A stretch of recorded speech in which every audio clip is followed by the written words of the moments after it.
Welcome to Dodgers Daily. I'm Casey Porter. I'm so glad that you decided to tune in. We have a great show for you tonight. Tonight, what we're going to do is we are going to talk all about Michael Busch. I had a conversation today with one of Michael Busch's coaches with the Chatham Anglers. I'm going to go ahead and turn this off here with the Chatham Anglers in the Cape Cod League. So Tom Holliday is the young man that I spoke with. Actually, he was a coach at Oklahoma State for many, many years. He helped Gary Ward and his brother Dave Holliday. He helped them build the program at Oklahoma State. This is my first live video, so I'm going to look down to my right, down to my left a little bit to see some comments. So if I look like I'm a little bit busy, it is because I am. I'm doing all of this for the first time. So we're going to go over that conversation I had with Tom Holliday where he talks about Michael Busch and everything that Michael Busch did for him that summer in the Cape Cod League with the Chatham Anglers. And actually, Tom Holliday was the coach that moved Michael Busch to second base. We're going to talk about that. We're going to talk about his thoughts as a second baseman, and we're going to get into much, much more. Now, to give you a little bit of background to Tom Holliday, he came to Oklahoma State in 1978. His brother Dave Holliday was a scout in the Phillies system forever and is now in the Phillies front office. And his oldest son, Josh, is the head coach at Oklahoma State University now. Matt Holliday was a Major League All-Star. And then his grandson, Matt's boy, that graduated this last year, Jackson, was the number one pick in the entire Major League draft this last year. So obviously he's very qualified. And then obviously Tom helped build the Oklahoma State program. They went to the College World Series 7 years in a row in the 1980s. Coached guys like Robin Ventura, Pete Incavilla, Jeremy Burnitz, John Farrell, the former Boston Red Sox manager, managed him. So who else would know better than Tom Holliday, who again coached him in the Cape Cod League? And it was after Michael Busch's freshman year at North Carolina, where I believe he was all freshman there for the Tar Heels. And Chatham had multiple first basemen. So, obviously he had the big time hit tool, Michael Busch did. So Tom and Randy Whistler. Randy's another Oklahoma State grad, one of the best infield coaches in all of baseball. He's based out of Tulsa, and he was helping Tom coach that Chatham Anglers team. And they're like, you know what? We need to find Busch a spot to play on the field. So where can we put him on the field? And they're like, well, third base. And Michael was like, yeah, I've never played there. And of course he did grow up an all-state shortstop at his high school there in Minnesota. He also played hockey. He was the quarterback on his football team.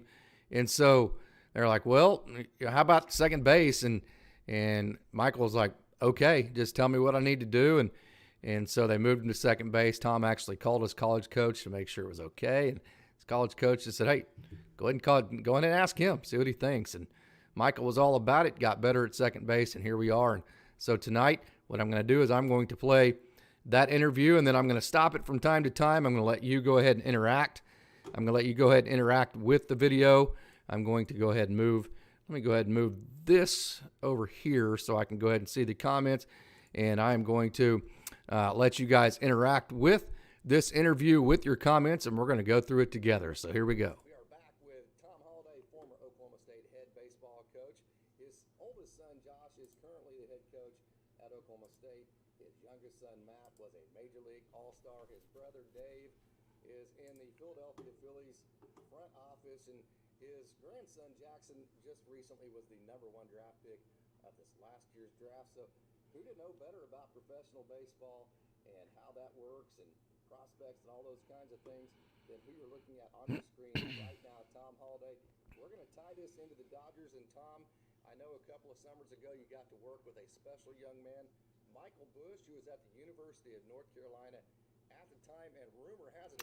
So that's Tom on the right, and obviously that's me. That's O'Brate Stadium, the new $60 million facility that Oklahoma State just built, and his son, his oldest son, Josh, is the head coach there. Matt actually helped coach last year too. Matt, the All-Star, his youngest son actually just got a bench job with St. Louis. So, hey, I'm looking at the comments there. I see Dodgers 2080. Hey, Tim, I know that this is going to be a big-time tool for you and I with our Dodgers Prospects podcast. I cannot wait to incorporate, when we have interviews with players or managers or whatever with our Dodgers Prospect podcast, to interview some live comments with it. So I know that's going to be a big tool for us. So hi, Tim. Hey, if anybody else has any comments, go ahead and leave them. I'm going to continue on and let Tom Holliday talk. I'm telling you, he's a storyteller. Sit down, grab some popcorn. Tom Holliday is absolutely worth listening to. He played first base at North Carolina, and I talked to him last spring, and he said, well, yeah, when I got there, they had so many good players that first base was really the only position that was open to me. Of course, he grew up in Minnesota, tough as nails, played hockey, was the quarterback on his football team, grew up an all-state shortstop. Rumor has it, though, Tom, you're the one that actually moved him to second base. Is that correct? Yeah, Casey, it was kind of like, it's always fun to hear players' accounts of, maybe that little move or that little fix in their swing. Teaching them the slider. And, I really get a kick out of it because Michael Busch was going to play first base for me.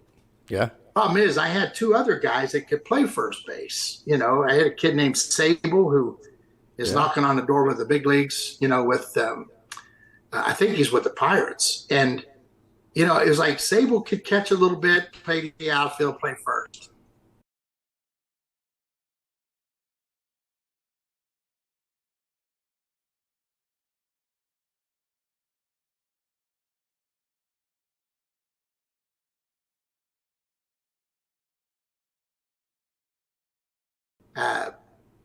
I knew Michael Busch was going to hit Pirates. I called his coach, and his coach, a good friend of mine. I said, Forbesy, what do you think?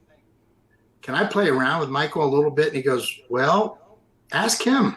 He'll tell you. And that's cool because if a player doesn't want to do that, Casey, you're going to lose. Yeah, no doubt. So, when you're in the game for 100 years, you just kind of look at players and you think, what is he? And what you're supposed to do, I think, in summer league baseball is give the kids an experience that they're going to get when they get into pro ball. So I asked Michael, I said, third base? I never played there. Second base? And I'm thinking first base to second. Ooh, that's tough. Yeah. And I'm watching Michael move around and I'm thinking there's power there. This kid's going to hit. Yeah, I got the best infield instructor in summer league baseball, and Randy Whistler. Yeah. You want to try this? And he goes, Coach, you need me at second base? And I said, yeah. He goes, let's go. And I'm telling you, it was that easy. There was no hesitancy. And I think he was a freshman All-American at first base for North Carolina and had, really, really good offensive numbers and a beautiful swing. Yeah, no doubt. The only thing I can tell you for a fact was that it was ugly for about a week. Yeah. And we would sit there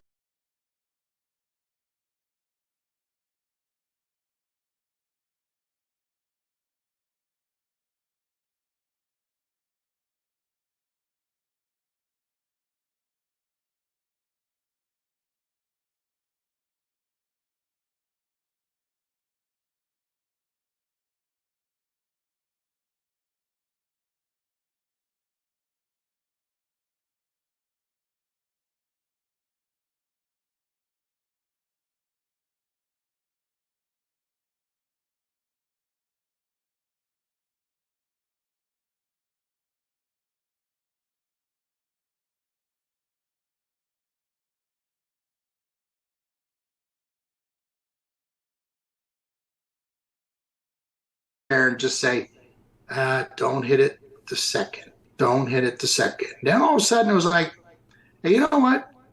I hope he gets some plays there. Mm-hmm. And he did. And Cape Cod lasts 8 weeks. So the first 2 weeks were, hold your breath. And the last 6 weeks, Michael Busch.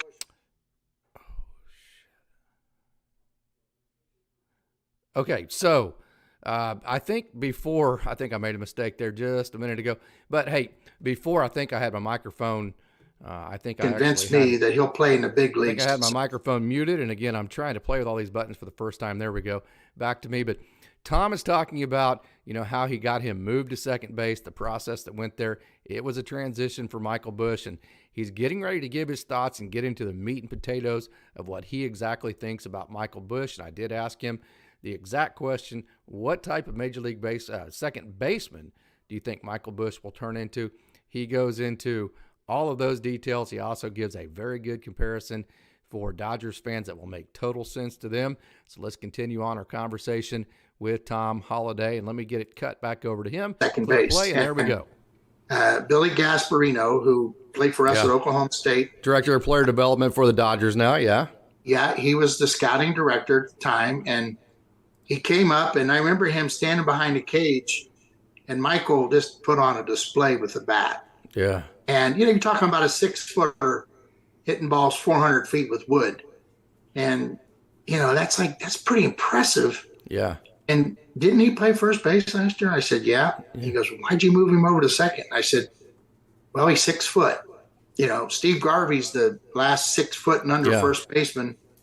Pete Rose slipped to first base late in his career, but I just said, just by profiling him, I want to give him a shot at second. He goes, is he hurting you defensively? And I said, no, not at all. I think at that time, Billy kind of fell in love with the kid's personality. Yeah, and no doubt.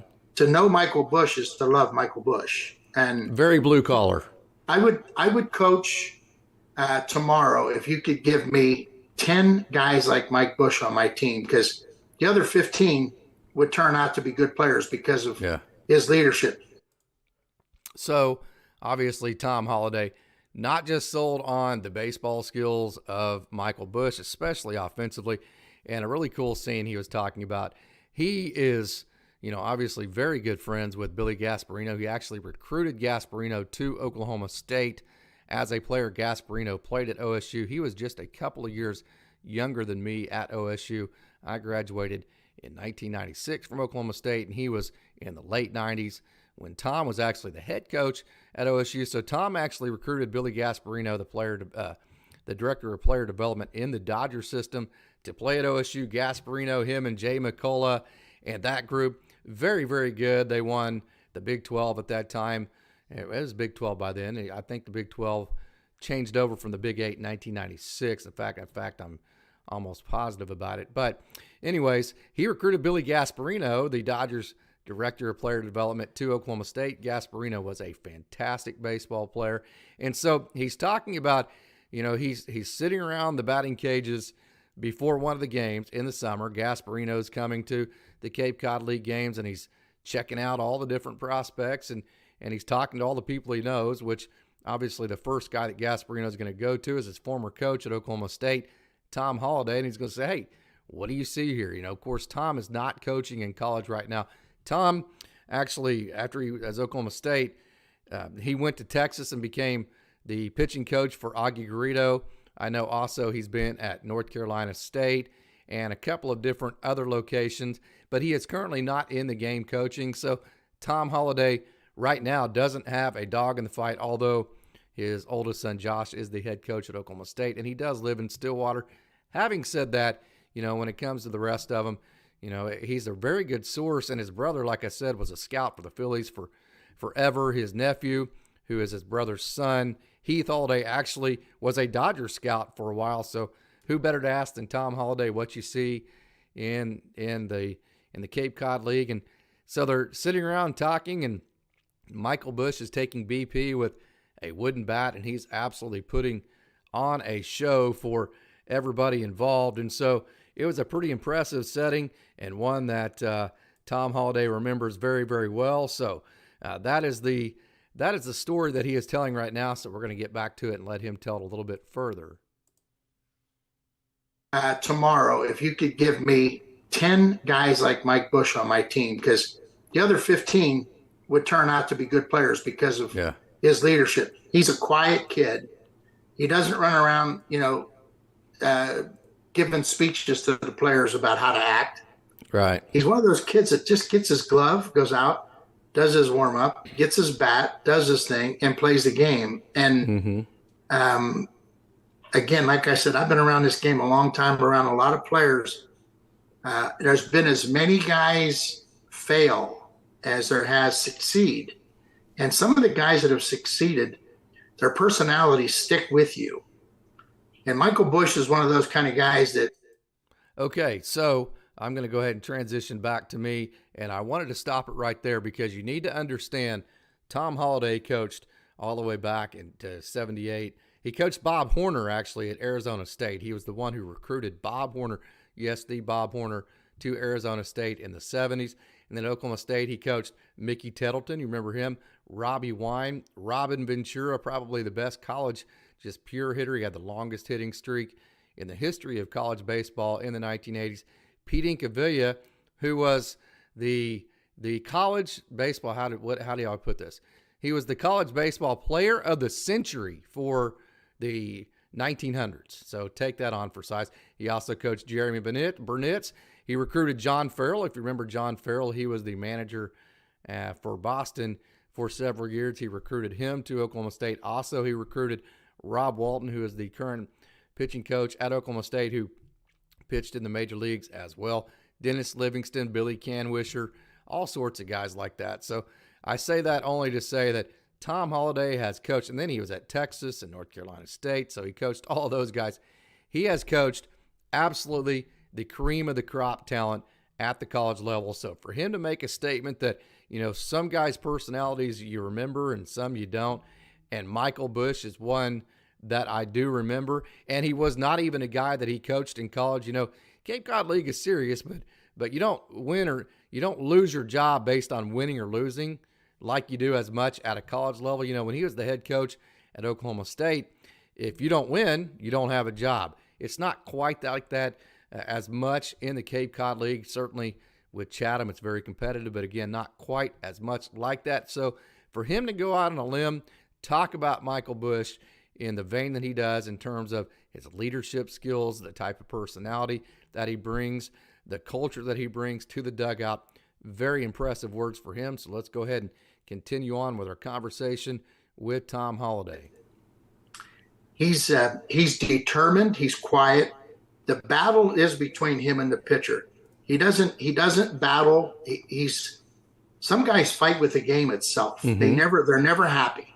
They're mad about something all the time. They don't like the shoes they have to wear. The bat's not, it's old, it's dry rot, whatever. Everything's stacked against them, that kind of stuff. Yeah, there's always something, and Michael, you're right. He's from Minnesota. He was a hockey guy, which I love. Yeah. Tough inner circle, his people, his friends, they respect him. So when the Dodgers take him in the first round, I'm like, yeah, that's interesting. The makeup is there, the talent they hit, Casey, which wins it out all the time. No doubt. You hit, you play. So he's talking about the hit tool of Michael Busch, and we all know the hit tool is just simply fantastic. It is, some people think, elite, and Tom Holliday totally sold on the hit tool. Heath Holliday, one of the Dodgers scouts at the time, is his nephew, and they were very big on him. They got the word to Billy Gasparino, the director of player development for the Dodgers. Hey, this guy is absolutely, completely legitimate hitting, and obviously, nobody really needed to speak for Michael Busch at the time because he had already had a very successful freshman season on a very, very, very good North Carolina team, so his name was already around. In fact, he was good enough to get chosen to play in the Cape Cod League. So he's talking about his hit tool. He's already talked about his leadership, getting ready to talk about how he hits. Then he's going to get into the meat and potatoes of the type of defensive player that he thinks Michael Busch will be at the major league level. So let me cut it back over and let's get back to it. And the Dodgers are playing a guy named Muncy. Yeah. It might be the ugliest position player in the world, but he hits. Hit at Baylor too, didn't he? Yeah, he plays at second. He plays third. He plays first. He's played the outfield, but he hits. Yeah. So they've proven that they're not afraid to go on a guy like Michael Busch. Yeah. And honestly, I think Mike's due to get to the big leagues. The Dodgers are so good right now. What kind of second baseman at the big league level do you think he will become defensively? I know you've coached so many of these guys that have played at the major league level, including your own son Matt. Your grandson was again the first round draft pick. Josh was unbelievable, the head coach at Oklahoma State, and your nephew, your brother, they're scouts. So what kind of defensive second baseman do you think Michael Busch will turn into? We've got about 5 minutes left. Okay, so here's the meat and potatoes, and let me get it back to me, cut it back over. Getting ready, of course, I'm on the free Zoom. I think I'm going to change that eventually, but haven't forked over the $10 a month yet. So we're on the free Zoom, and Tom is so wonderful to talk to, so I'm having to tell him how much time I have left. So he does give a complete and full description of the type of defensive player that he thinks Michael Busch is. And again, I went over it just a minute ago. You heard it in the interview, but just to reiterate, again, Tom Holliday, one of the most well-respected coaches of all time at the college game. Chatham Anglers head coach right now. He coaches with Randy Whistler. Randy Whistler, his assistant there, is widely considered one of the best defensive infield coaches in all the game of baseball at any level. Randy Whistler is just fantastic. And so, Tom Holliday, his oldest son, Josh, head coach at OSU, youngest son, Matt, in Major League All-Star and the bench coach for St. Louis, and his grandson, Jackson, was the first pick in last year's draft, 2022. His brother Dave was a scout for the Phillies in the front office now, and then his nephew Heath was also a scout for the Dodgers. So who would know better? So let's get to it, and let's hear what let's hear what Tom had to say about the type of defensive player that he thinks that Michael Busch will be at the Major League level. I think Mike Busch is an average second baseman that will make the plays, okay? He's not Jose Vizcaíno. He's not one of these guys that's going to run into center field, jump in the air, and turn around and throw you out. He's going to turn the double play. He's going to give you everyday preparation. He'll know when to cheat on a hitter. Right. Those maybe 2 steps to pull or 2 steps to the middle. Those are the little things that Randy and I talked to him about. Okay, so let me click back over to me. You heard what he said. Do you think he thinks he's going to be an average defensive infielder? He's going to be able to turn to. The strong suit for him is that he's going to be very smart. He's going to know his scouting report. He's going to get good jumps off the bat. He's going to use his intelligence part of the game to make him a better player, because he's always going to know where to be, know where to get his jumps, know where the hitter's most likely going to hit the ball based on where the pitch is. So what do you think about those comments? Go ahead and leave your thoughts there in the comments there in the comments section as I'm looking here. And, so there are Tom Holliday's thoughts on the type of Major League Baseball player that second baseman defensively that he thinks Max Muncy will be. So if you want to, go ahead and leave a comment about what you think about his comments. And as we do that, I am going to go ahead and click back over to him, and we're going to continue on our conversation with Tom Holliday. If you're not going to be flashy, just be good. Yeah. And he looked at you like, what do you mean by that? Yeah. And he knew what we meant. No doubt. And, what we did. Now, you got to remember, this is 3.5 years later, and this guy's gone through the minor league system of the Dodgers. Yeah. He's in AAA, AA, AAA. There's no difference. You're on deck when you get to AA. All you need is a 30-day hitting spree, and you're going to be in the big leagues. But I think Michael Busch is going to be a 275, 25 homer guy. And I don't know for sure that the Dodgers. Well, this is an interesting comment that he's getting ready to make. Let me cut back over to me. Interesting comment to me. He said he's going to be a 25 home run guy, 275 for a second baseman. Those are offensive numbers that are absolutely fantastic. And so obviously he's sold on that part of it. Very interesting comment that he, of course, he's been around the game. He sees guys and how transactions go and how the business part of it works. So interesting comment coming up from Tom Holliday. So let's get back to it. Dodgers are going to be the recipients of this guy's talent because going to back that up 10 seconds. 25 homer guy. And I don't know for sure that the Dodgers are going to be the recipients of this guy's talent because the Dodgers are on a pretty good roll right now. Their talent level is really high. Okay, so what does that comment mean? That does not mean that he doesn't think Michael Busch is good enough to make the Dodgers lineup. That just simply means that the Dodgers are absolutely stacked with talent. So we've talked about this several different times. If the Dodgers go, say, get a Willie Adames or some other shortstop, to take the place of Trey Turner, that leaves Gavin Lux at second base, possibly Max Muncy. If the Dodgers go out and get a third baseman, what do you do with Max Muncy? Max Muncy's going to play some second base too. So his question is, he's completely sold that Michael Busch is going to be a fantastic offensive player at the major league level. He thinks he can play at least average defense at the major league level, which that may sound not as good as what you wanted to hear, but if you can hit 275, 25 home runs, and just be okay at second base defensively, that is a really good player and one that will help the Dodgers win a lot of games, including games in the postseason. So that is actually a good thing. And Tom's his viewpoint on this is surely there's a lot of teams out there that see a lot of value in that. And if the Dodgers are log jammed at second base, of course, he was put on the 40-man roster, and so he's just one phone call away from Los Angeles. But if the Dodgers choose to go out and get a Willy Adames, then what do they do with Michael Busch? And does he end up with another team for the bulk of his major league career, and they reap the benefits of that? So that's what he means by that. I thought that was an interesting comment. So, that kind of gets you into thinking, well, man, we certainly don't want to lose Michael Busch, and again, a second baseman that can hit 275 and 25 home runs, that has, all of the features that Tom Holliday has talked about as far as his work process and the type of person he is.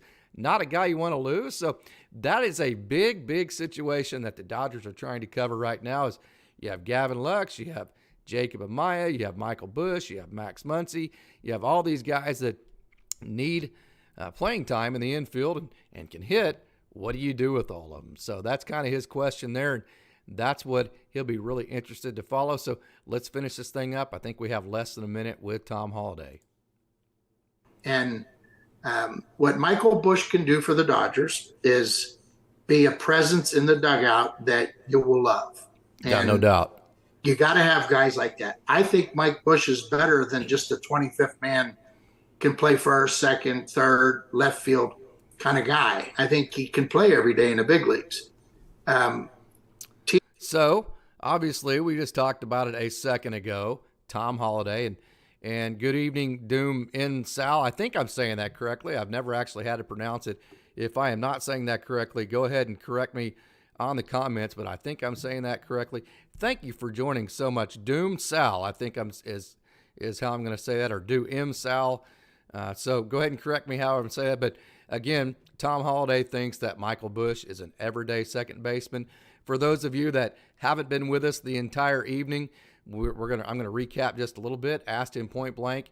Of course, Tom Holliday is the coach that actually moved Michael Busch to second base with the Chatham Anglers in the Cape Cod League, and so Tom Holliday would certainly know best. And just to recap, if you've just joined us, that I asked him point blank what type of defensive second baseman that he thinks Michael Busch would be at the major leagues. He thinks he can be at least an average defender, and then he thinks he can hit 25 home runs and hit about 275 offensively, and he thinks he's a guy that will play every day at the major league level. Is that a guy that the Dodgers want to play every day at the major league level at second base? That's the question he has. So he kind of questions whether he'll actually stick with the Dodgers for the simple fact that there's so many teams that would see so much value in Michael Busch, and the Dodgers tend to have a logjam. Jacob Amaya, we talked about it a minute ago. Jacob Amaya, if you go out and get a Willy Adames, Gavin Lux, Max Muncy, you have possibly four guys to play two spots. And so that's kind of his question. So there's a recap for all of you that just joined and just got logged on and commenting. So let's go ahead and, like I said just a minute ago, let's go ahead and finish our conversation with Tom Holliday. Teams like Pittsburgh that can't seem to find it, Mike Busch could be a star there. But yeah, the Dodgers have him, they control him. And, I know that this is a Dodgers show, but. Okay, going to stop it right there just for a second. Had a comment. Am I wrong by thinking that Miguel Vargas can play third base? No, absolutely Miguel Vargas can play third base. Now, last year, the Dodgers organization tried to create versatility with Miguel and put him some in left field. You can actually see some video of his actual very first inning in left field in Oklahoma City that I have on my social media platforms, certainly Twitter. I think if you just go to Twitter and do an advanced search and do Dodgers Daily Miguel Vargas, you could find it pretty easily. But yes, Miguel Vargas, his home is third base. That's where the Dodgers need him to play. He played second base quite a bit 2021, the year that he was the Double-A Central hitting champion, and he's played third base and then played some left field, and obviously he's played some first base too, but his most comfortable position is third base. And I'll tell you what, if you watched him in Oklahoma City last year, he did get quite a bit better over there. So Miguel Vargas, definitely, it would be. That's why I think the Dodgers need to bring back Justin Turner. It's not that I don't think Miguel Vargas is good, but I think it would be perfect. It's the exact opposite. I think it would be perfect for Miguel Vargas if the Dodgers brought back Justin Turner, for the simple fact that at that point, I think that you could play Justin Turner just enough at third base to let him mentor Miguel Vargas into the starting role at third, and I think that would absolutely be the best case scenario for Miguel Vargas. We have another comment. To Motley, thank you for joining. I greatly appreciate you joining. We're going to do this consistently, and also we're going to do it on the Dodgers Prospect Podcast with Tim Rogers and myself. And your question is, they're not really leaving themselves many options at third, if not Vargas. Plus, if Lux moves to shortstop, Muncy full-time at second. And that's kind of what we're talking about here with Michael Busch. I think some of the options are move Muncy to third base, let Michael Busch play second. That's another option there, and that's kind of the one that, Tom Holliday, the guy here that obviously, like I've talked, very qualified. He coached again Michael Busch in the Cape Cod League with Chatham. He says that he thinks Michael Busch is a 275 hitter with 25 home runs a year, and he can play at least average defense at second base. That's a pretty good player. So that's a guy that you have to get in the lineup somewhere. Michael Busch has played some left field, obviously played a lot of first base, but you don't need a first baseman with Freddie Freeman and Max Muncy. So I think if you do put Michael Busch in your lineup every day, I think the guy that you put at third base is Max Muncy. And I know Tim Rogers put that lineup out there the other day. So I think it would be Max Muncy, a combination between him and Miguel Vargas. So the question is, does the organization think Max Muncy is good enough to play third base? And, he's not going to be great over there. So it's his offense, which we saw last year, took, 4.5 months? I think Tim said on our podcast the other day, it took him about 4.5 months to get going. Will his offense be enough to overcome what won't be, probably all-star caliber defense at third base? So that's Max Muncy if you put him there, and then you could split time between Muncy and Vargas and then make a rotation between those two and Michael Busch where they all could play second base some, and all other than Michael Busch could play third as well. So I think that's also another option. So let's get back to Tom, and let's finish this thing up with Tom Holliday. This is a big year for Michael. I mean, he goes to the 40-man, which means anybody in the big leagues that gets hurt, Michael can come up there as many times as possible. And knowing him right now as we speak, he probably just dropped his fork and he's on his way to the batting cage somewhere to hit. And I'm not a betting guy. I would bet on Michael Busch in the big leagues. Fantastic. And I know that you have a couple of stories, but talk to the toughness that he plays the game with, about 2.5. Okay, so another interesting story coming up. And Michael Busch, his hit tool is number one. That's the best thing he brings. The second best thing he brings, he is absolutely tough as nails. As a matter of fact, he played hockey in high school. He was an all-state shortstop. He was the quarterback on his high school team. And Tom's getting ready to tell a story about when he was with Chatham.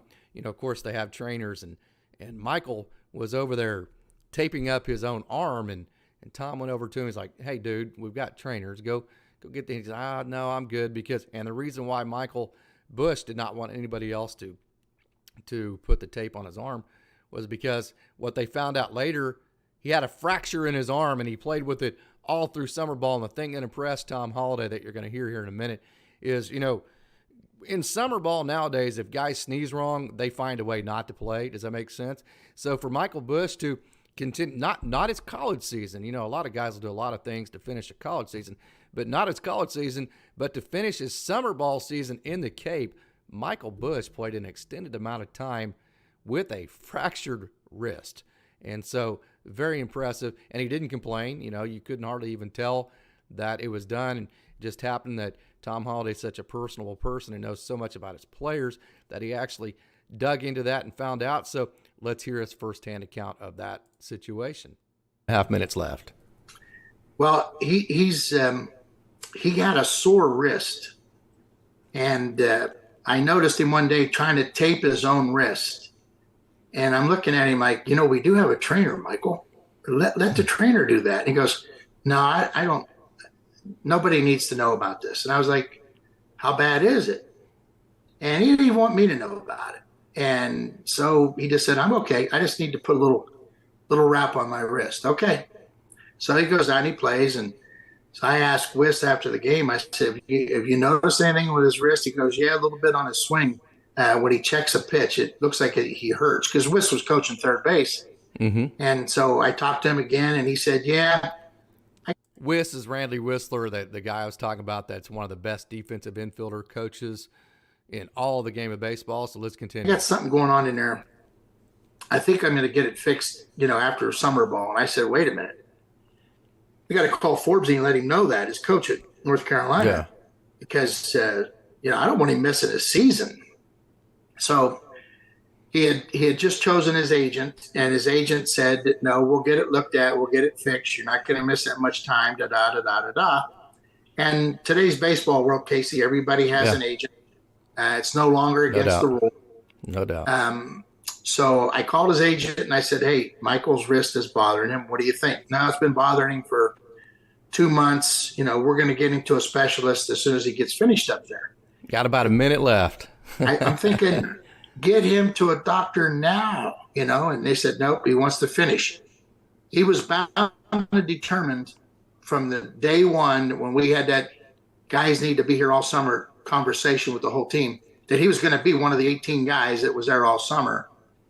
We went through about 45, but he was one of the 18 that went start to finish. And he had a small fracture in his wrist, Casey, and he played the entire summer. And he got it fixed, and, the rest is history. I want to thank Tom Holliday for joining Dodgers Daily. We ran. I'll go ahead and stop that. If you caught that, he mentioned that they had 45 players total throughout the entire summer. Michael Busch was one of the only 18 that played from start to finish with the Chatham Anglers, and he did so with a fractured wrist. So that is my conversation with Tom Holliday. I hope you enjoyed it. We had some good views. We had some good comments. We had some good viewers. I hope this thing grows, and I also hope that you tune in. We're going to set, probably Tim Rogers and I are going to set a time schedule where him and I can go live with some Dodgers prospect stuff and get that really big, because I know there's a lot of people that would like to comment on the prospects and want to know this and that from somebody maybe that watches them every day. So I'm very excited about this feature, excited about bringing you, live content straight from the people themselves, and we can all talk about it and talk about their comments all in live time when we watch the interviews. So, hey, thank you so much. If you were one of those that logged on, we had a great crowd tonight, especially for the first time out. And I didn't handle the switchboard exactly perfect, but I think I'm getting better at it. I think I know how all this stuff works. So very excited about that in the future. So as always, I want to thank everybody for tuning in. And hey, just a reminder, if you like this kind of content, go ahead and go to the Dodgers Daily YouTube page and click the like button or leave a comment on the videos, because that helps, Dodgers Daily grow. And tell all your friends, tell everybody you know about Dodgers Daily so we can keep growing. Also, Dodgers 2080 with Tim Rogers. Go ahead and head on over there. He has some great interviews with a lot of the Rancho Cucamonga Quakes. He has a new podcast I know he's doing over there. He has a lot of great content on his Dodgers 2080 site, so head on over there. And then also head over to Dodgers Prospects Podcast and check out the latest edition, the first edition of this year's offseason on the Dodgers Prospects Podcast. And please help spread the word about Dodgers Daily, Dodgers 2080, and the Dodgers Prospects Podcast so we can keep growing and we can keep providing you content like this in the future. Also, head on over to DodgersDaily.net. That's DodgersDaily.net.